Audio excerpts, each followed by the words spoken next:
লক্ষ্মীপুর, নোয়াখালী ছাড়া আপনারা অন্যান্য জেলায় কি ডিম এভাবে রান্না করে খান কখনো? আলু দিয়ে, ডিম দিয়ে বা ডাল দিয়ে ডিম দিয়ে তো সবসময় রান্না করা হয়। কিন্তু ডিম দিয়ে কি নারকেলের ঝোল রান্না করা হয়? আমরা কিন্তু সবসময় খেয়ে থাকি।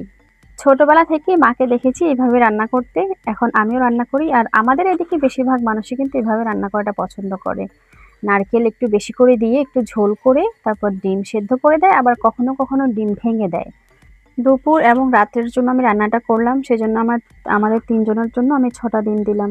তো এরপর রান্নাবান্না শেষ করার পরে আমার তো বাজার থেকে হচ্ছে শুকনা বাজার কিছু এনেছে।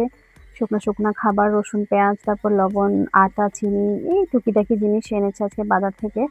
তো ওগুলো আমার মেয়ে হচ্ছে ঠিক করে রাখছিল আরকি। তো তারপর সন্ধ্যাবেলায় আজকে নুডলস খাবো। তো বলছে যে নুডলস খাবে, সেজন্য আমি তো নুডলস রান্না করতে চলে এলাম। প্রতি সপ্তাহে বা ১৫ দিনে একবার অন্তত আমাদের নুডলস খাওয়া হয়। কারণ আমি আর আমার মেয়ের এটা খুবই পছন্দের খাবার নুডলসটাও। আমার আব্বু অতটা বেশি পছন্দ করে না, তবে খায় একটু, একটু করে। এই ছিল আমার আজকের ছোট্ট আয়োজন। সবাই ভালো থাকবেন।